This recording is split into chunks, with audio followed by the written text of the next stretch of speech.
Captain Jake Peterson stood on the bridge of the UES Liberty.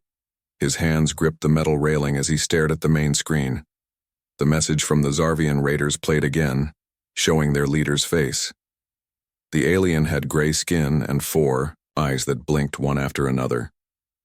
"We have your transport ship Meridian," the Zarvian said. 3,000 humans are now our prisoners. You will give us your quantum drive technology or they die. Jake's jaw tightened. Behind him, his crew worked at their stations, but everyone listened to the message. The bridge was quiet except for the soft beeping of computers. The screen changed to show the Meridian floating in space. The large colony transport looked small next to the Zarvian warship. Red warning lights flashed along its hull where the raiders had forced their way inside. "Sir, incoming transmission from the Galactic Council," said Communications Officer Dan Cooper. "Put it through," Jake ordered. 3 alien faces appeared on a split screen. The council representatives looked worried. The Valtari ambassador spoke, first his blue tentacles moving as he talked. "Captain Peterson, you must comply with their demands. Give them the technology. It is the only way to save your people." Ambassador Lisa Carter stepped forward from the corner of the bridge. She was Earth's representative to the council, and she knew these aliens didn't understand humans. "With respect, Ambassador Valtari, that's not how we handle terrorists," Lisa said. Her voice was calm but firm. The second council member, a bird like Crethin, ruffled his feathers. "But they will kill the hostages. 3,000 lives. Surely the technology is worth less than that?" Jake turned to face the screen fully. "If we give in now, they'll do this again. And again. More ships, more hostages, more demands." "Captain, please be reasonable," said the third council member, a crystalline being whose body sparkled as it moved. "The Zarvians are known for keeping their word. They will release the hostages if you comply." Lisa shook her head. "You don't understand human psychology. We have a saying. We don't negotiate with terrorists. It's not just words, it's policy." The council members looked confused. The concept seemed foreign to them. But that means your people will die," the Valtari exclaimed. Jake's executive officer, Commander Bill Foster, spoke up. "Not if we can help it. We have other options." The council members whispered among themselves. Finally, the Crethin spoke. "If you refuse to negotiate, the council may impose sanctions on Earth. We cannot support military action that risks civilian lives." Lisa stepped closer to the screen. "Then watch what happens when you threaten human civilians. You might learn something." After the council disconnected, Jake turned to his crew. "Status report on our special operations teams." Lieutenant Amy Turner looked up from her tactical console. "The Wraiths are on standby, sir. 3 teams ready for deployment." Jake nodded. The Wraiths were Earth's best, soldiers trained for exactly this kind of situation.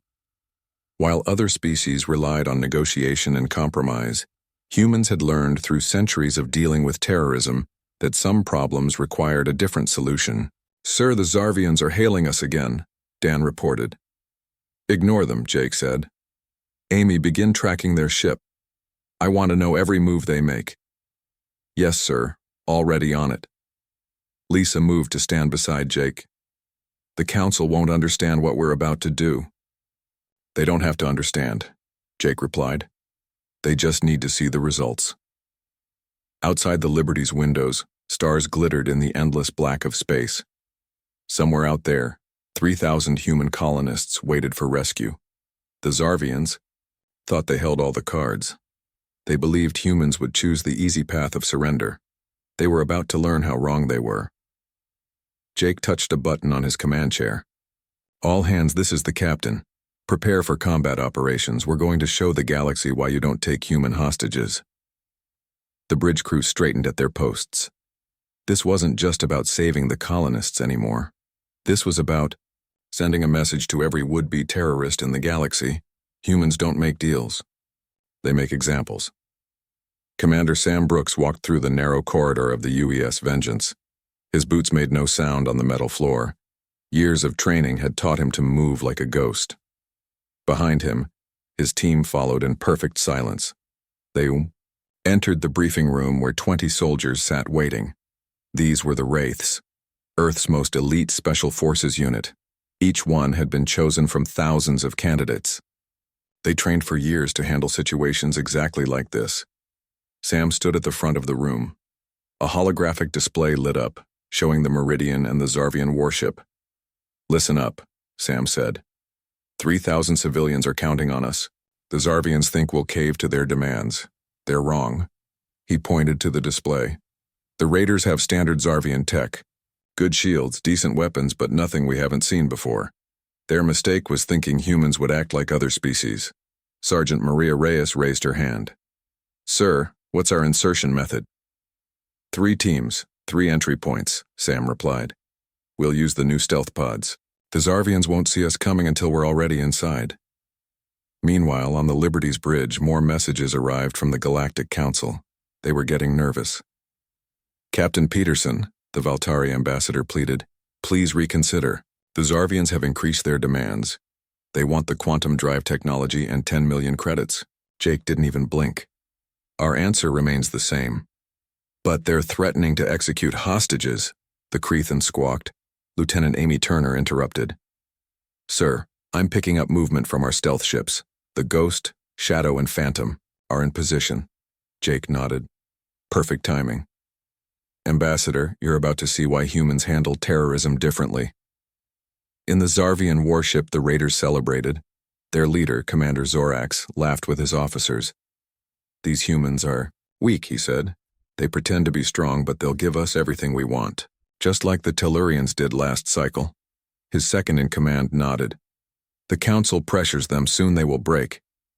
They had no idea that 3 invisible ships were moving into position around them.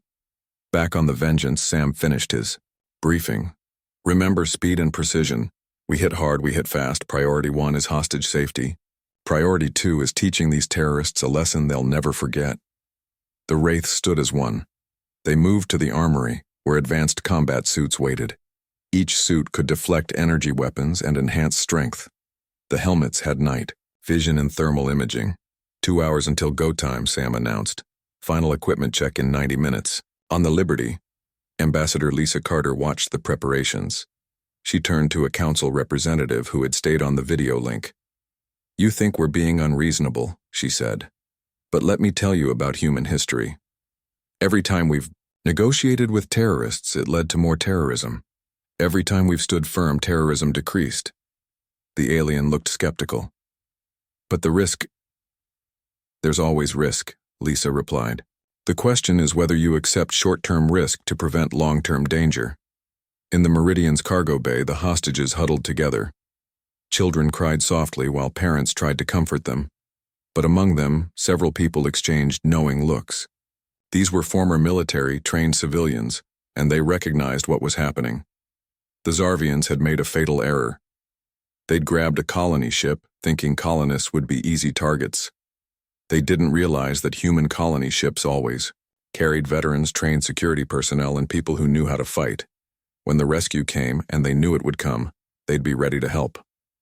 "Sir, all teams report ready," Amy announced on the Liberty's bridge. Jake stood straighter. "Good. Maintain radio silence. Let the Zarvians think we're still considering their demands." The council representatives watched in confusion as the humans seemed to do nothing. They couldn't see the invisible ships moving into attack position.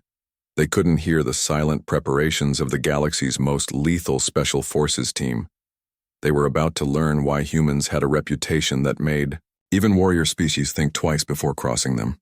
Deep in space, 3 ships moved like shadows through the stars. The Ghost, the Shadow, and the Phantom were invisible to normal sensors. Their hulls absorbed light and radar signals. Even the Zarvians' advanced technology couldn't detect them. Major Tom Harris stood in the Ghost Command Center. Screens showed the target from every angle. His team studied the Zarvian ship's layout, marking weak points and entry locations. "Team Alpha takes the engine room," Tom said, pointing to the hologram. "Team Beta hits the bridge. Team Charlie secures the hostages. Questions?" No one spoke. They all knew their jobs. On the Meridian, Dr. Emma Lewis pretended to check on injured hostages. The Zarvian guards watched her but didn't interfere. They thought she was just a doctor doing her job. They didn't know she was also a former Marine. Emma knelt beside a woman with a bandaged arm. As she changed the dressing, she whispered, "Phase 3 in 20 minutes, pass it on." The woman nodded slightly. The message would spread through the hostages without the guards noticing. For the past 6 hours, Emma had organized the civilians into small groups. Each group had a leader, usually someone with military or police experience. When the rescue came, they would help from the inside. In the Ghost's armory, soldiers checked their weapons one last time. They carried pulse rifles that could stun or kill depending on the setting. Their armor could stop most energy weapons. "Remember," Tom told his team, "civilians might be anywhere. Check your targets." Corporal Eddie Santos adjusted his helmet. "Sir, what about the Zarvian shields?" "The tech team has that covered," Tom replied. "They'll drop the shields right before we breach." On the Shadow, Captain Nina Rodriguez reviewed the attack plan with her crew. Her ship would handle electronic warfare, jamming communications, and disabling security systems. "The Zarvians won't be able to call for help," she explained. "We'll cut them off from everything." The Phantom carried the heaviest weapons. If things went wrong, they would provide covering fire for the extraction. Back on the Liberty, Captain Jake Peterson watched the countdown timer, 15 minutes until the operation began. "Sir," Lieutenant Amy Turner reported, "the Zarvians are getting impatient. They're demanding an answer." "Let them wait," Jake said. "It keeps them focused on us instead of looking for our ships." In the Zarvian Command Center, Commander Zorax paced angrily. "Why haven't the humans responded? They should be begging to save their people." His tactical officer checked the sensors again. "No ships approaching, Commander. They seem to be doing nothing." "Foolish humans," Zorax growled. "Perhaps we need to execute a hostage to motivate them." But before he could give the order, a junior officer spoke up. "Commander, I'm detecting strange energy readings." "Where?" I'm not sure. The readings appear and disappear." Zorax dismissed it. "Probably solar interference. Focus on the humans. Main ship." On the Meridian, Emma checked her hidden communicator. The rescue teams had made contact. She signaled her groups to get ready. In the cargo bay, a former police officer named Joe Wright gathered his group of 20 civilians. "When it starts, stay low and follow my lead," he whispered. "We create confusion, nothing more." The children had been moved to the center of each group, protected by adults. Everyone knew their role. 5 minutes, came the message in Tom's earpiece. The Wraiths moved to their boarding pods. Each pod could punch through a ship's hull and create an airtight seal. The soldiers would be inside before the Zarvians knew what hit them. Nina's team on the Shadow began their electronic attack. Slowly, carefully, they inserted code into the Zarvian systems. When the signal came, they would blind the enemy completely. Tom took a deep breath. "All teams, final check. Alpha ready, Beta ready, Charlie ready." The stage was set. 3,000 civilians waited for rescue. The Zarvians remained confident in their victory. The Galactic Council watched in confusion, and the humans prepared to show the galaxy why their approach to terrorism was different from everyone else's. Colonel Jack Miller adjusted his uniform before stepping in front of the camera. He was about to play the most important role of his career, a desperate diplomat ready to surrender. Every word, every gesture had been carefully planned. "Open channel to the Zarvian ship," he ordered.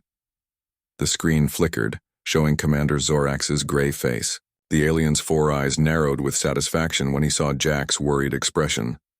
"Ah, Colonel Miller," Zorax said. "Have you finally come to your senses?" Jack let his shoulders slump. He made his voice shake slightly. "Commander, we need more time to gather the technology you requested. No more delays." Zorax slammed his fist on his command chair. "You have 1 hour or hostages die."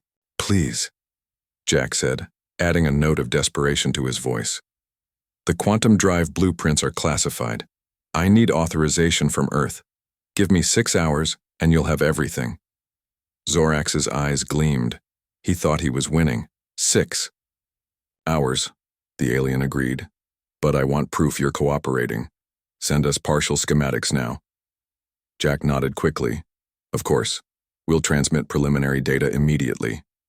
When the channel closed, Jack's worried expression vanished. He turned to his team with a cold smile.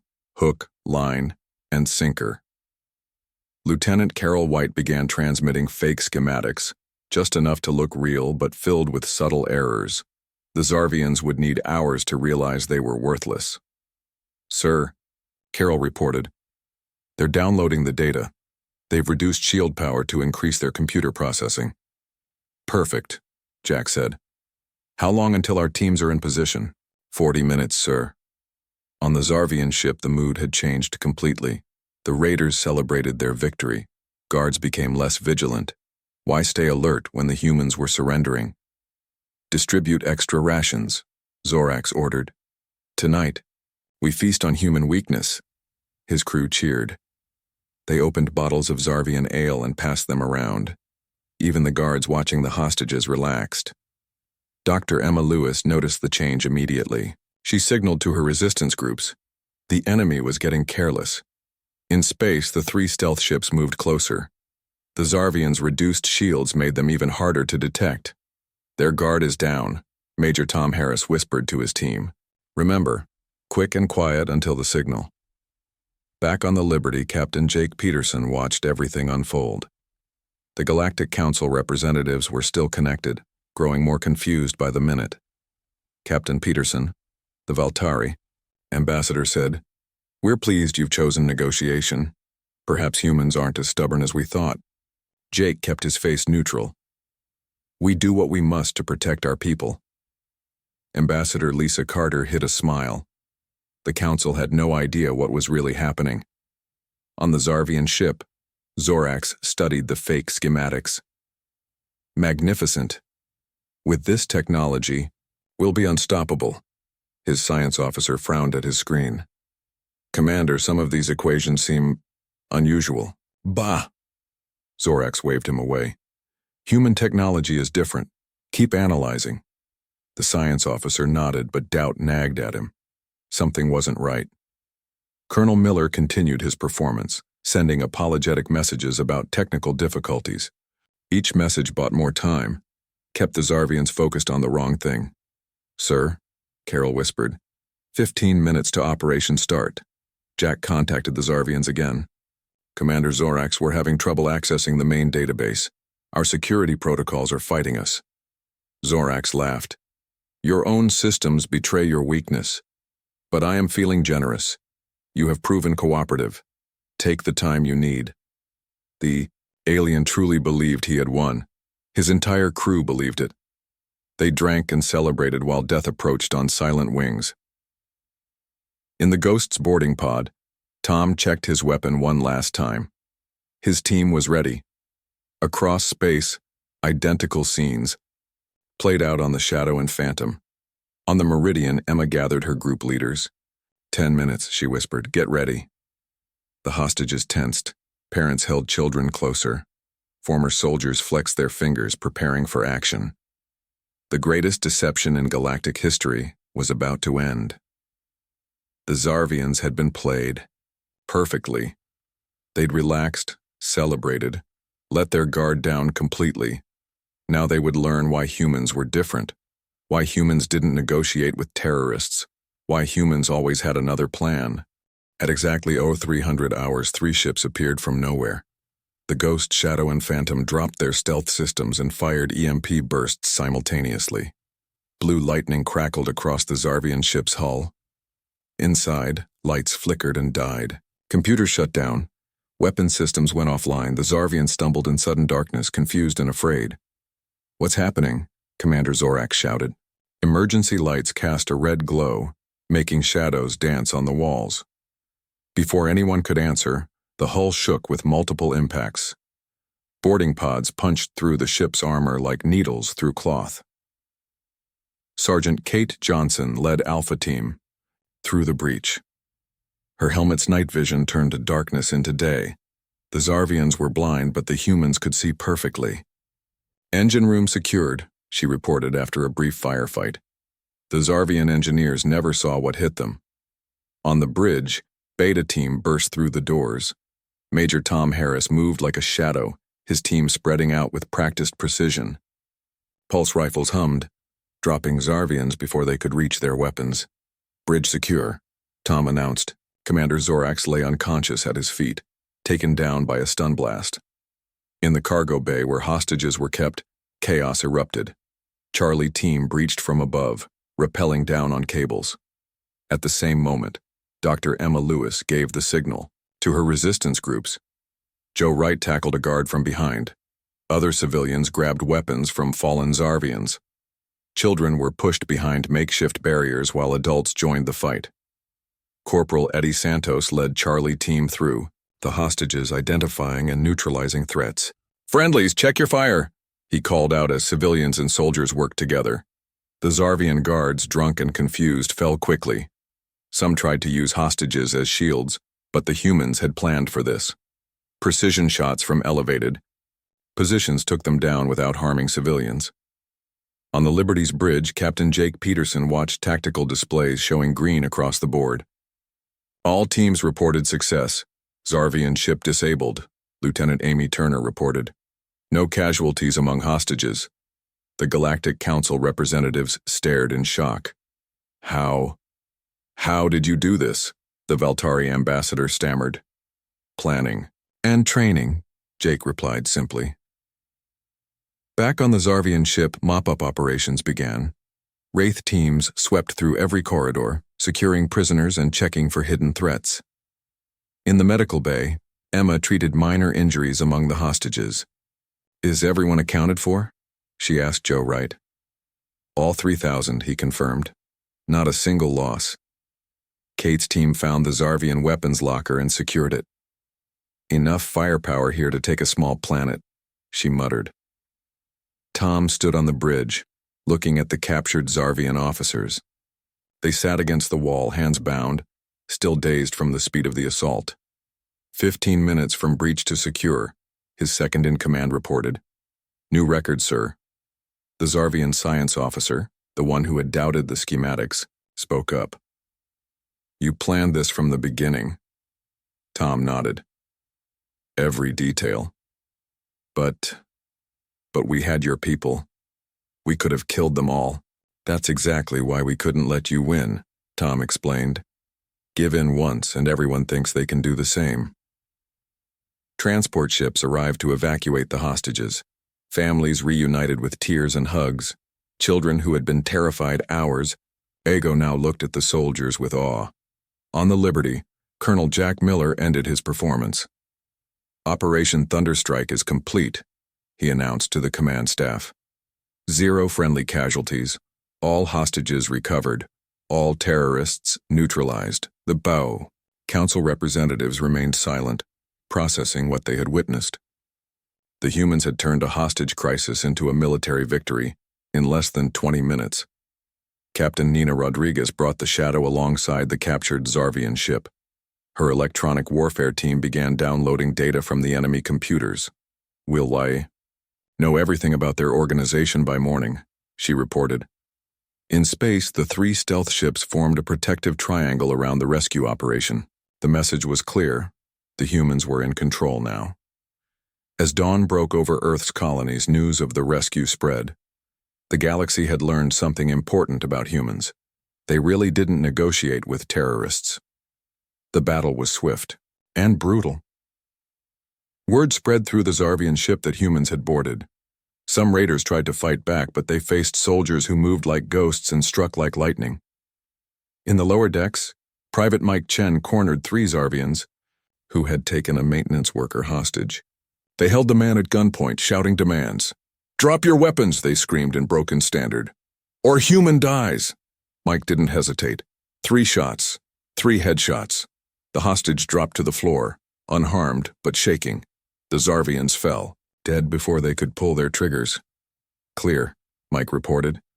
He helped the worker to his feet. "You're safe now." Throughout the ship, similar scenes played out. The Wraiths showed no mercy to anyone who threatened civilians. Their orders were clear. Terrorists who used human shields received no quarter. In the command center, Major Tom Harris interrogated Commander Zorax. The Zarvian leader had regained consciousness, his 4 eyes wide with fear. "You don't understand," Zorax pleaded. "We only wanted the technology. We would have released them." Tom's voice was ice cold. "You threatened to execute civilians that signed your death warrant."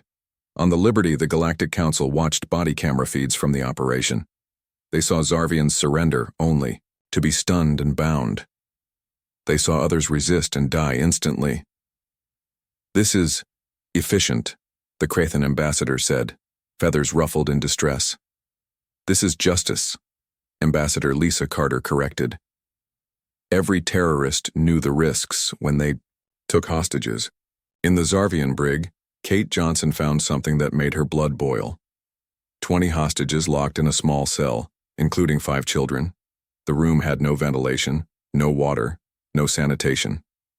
"Command, this is Alpha Leader," she reported. "Found civilians in deplorable conditions. Request medical team immediately." The hostages stumbled out dehydrated and weak. One woman carried a baby that hadn't cried in hours. "They said they'd kill one of us every hour if you didn't comply," a man told Kate. Kate's grip tightened on her rifle. "Not anymore, they won't." The cleanup continued systematically. Every Zarvian was accounted for. 63 dead, 97 captured. Not one escaped. Dr. Emma Lewis worked tirelessly in the makeshift medical center. Most injuries were minor, but the psychological trauma ran deep.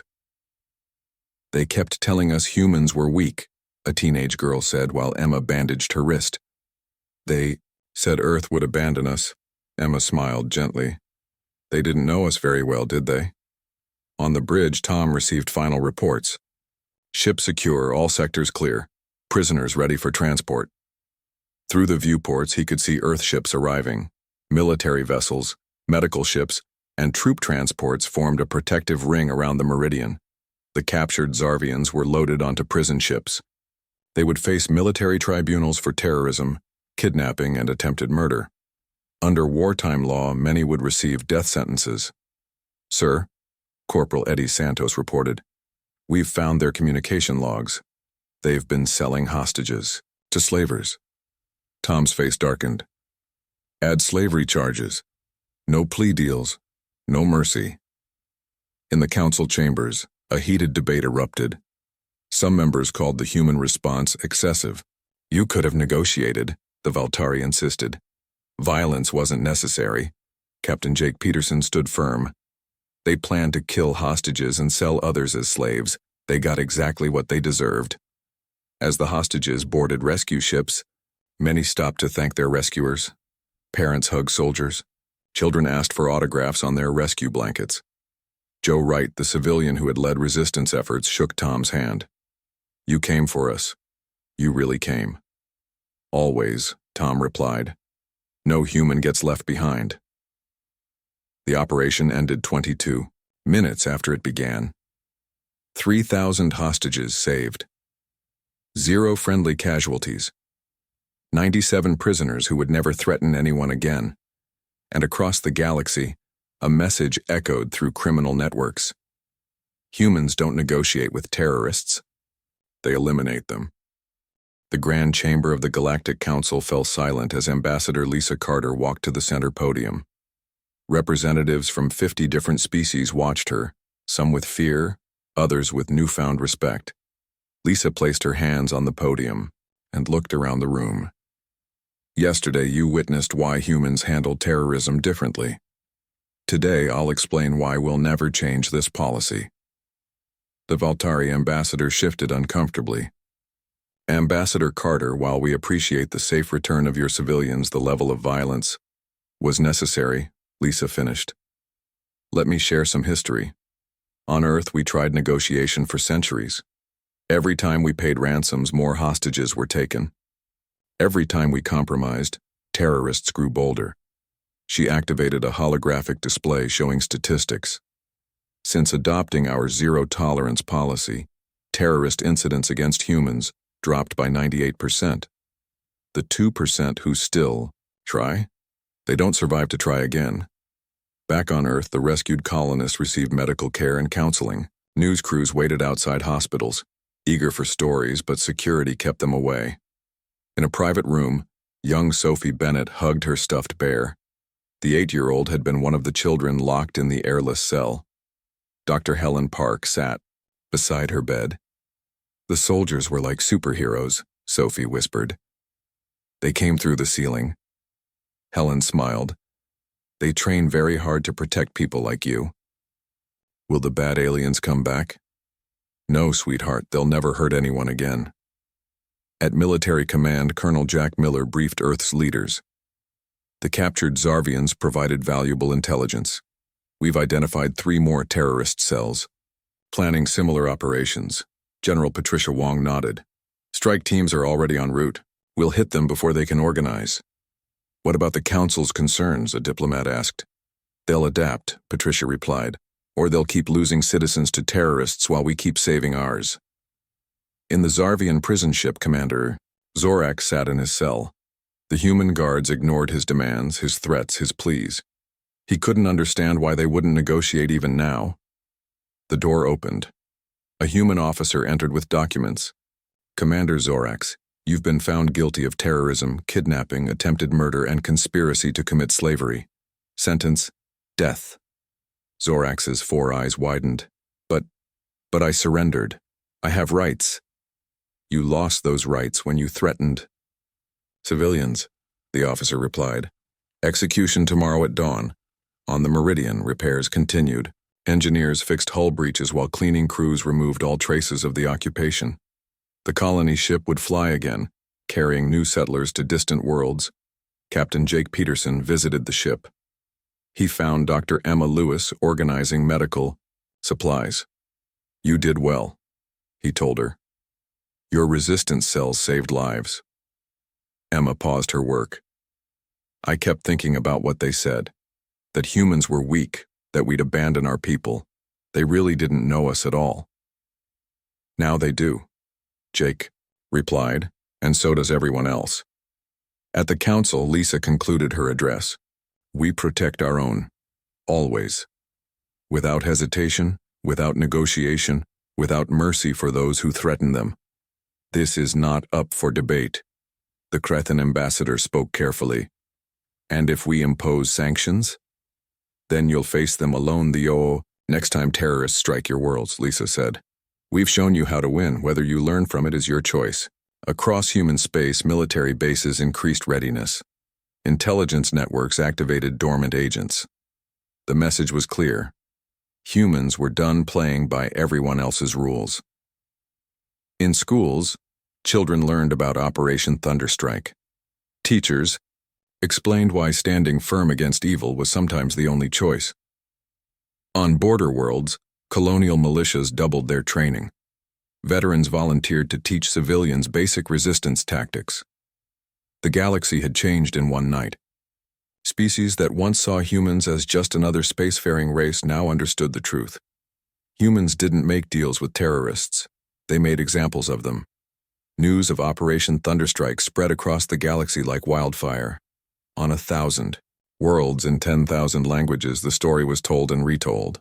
How humans had refused to negotiate. How they had struck with perfect precision. How they had saved every hostage. In the Crethan Empire, military academies added a new course: Human Anti-Terrorism Tactics. Officers studied every detail of the operation, trying to understand how it succeeded so completely. They turned weakness into strength, Professor Tackler explained to his students. By refusing to negotiate, they forced the terrorists to lower their guard. On Valtar Prime, criminal organizations held emergency meetings. The syndicate boss, Morak, addressed his lieutenants. "New rule," he announced.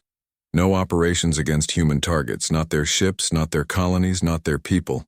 The profit isn't worth extinction." At Earth's Military Academy, Captain Jake Peterson's final report became required reading. Cadets memorized key passages. Terrorism against humans is not a negotiation tactic. It is a death sentence. We do not pay ransoms. We do not make deals. We respond with overwhelming force, every time, without exception. In the Outer Rim, A Zorganian pirate crew debated their next target. Their captain pulled up a list of merchant routes. "What about this human cargo ship?" a crew member suggested. The captain deleted it from the list without a word. Everyone understood why. Ambassador Lisa Carter traveled to different worlds, speaking at security conferences.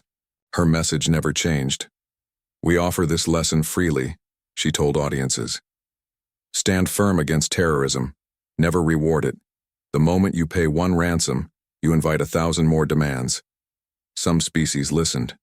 The Draconians adopted similar policies within months. The Ethereals began training their own special forces units. Others remained skeptical but watched carefully. 6 months after Operation Thunderstrike, something remarkable happened. The Galactic Crime Statistics Bureau released its annual report. Terrorist incidents had dropped 40% across all species. "The humans showed us another way," the bureau chief explained. "Fear of human retaliation is changing criminal behavior everywhere. On Earth colonies, life returned to normal. Children played in parks. Families planned futures. But something had changed. Humans walked a little taller, spoke a little louder. They knew now that the galaxy understood them. In deep space, the UES Liberty continued its patrols. Captain Peterson stood on the bridge, reading intelligence reports. 3 more terrorist groups had disbanded voluntarily. 2 others had been destroyed by their own governments who feared human intervention. "Sir," Lieutenant Amy Turner reported, "we're receiving a distress call. Tellurian vessel under attack by pirates." Jake stood. "Set course to intercept, maximum speed." "Sir, it's not our jurisdiction." "They're attacking civilians," Jake said firmly. "That makes it our business." The Liberty arrived to find the pirates, already fleeing. They had recognized the human warship and chosen survival over profit. A year later, the Galactic Council unanimously adopted the Peterson Protocol, a standardized response to terrorism based on human doctrine. Even the Valtari voted in favor. "We were wrong," their ambassador admitted. "Your way works better."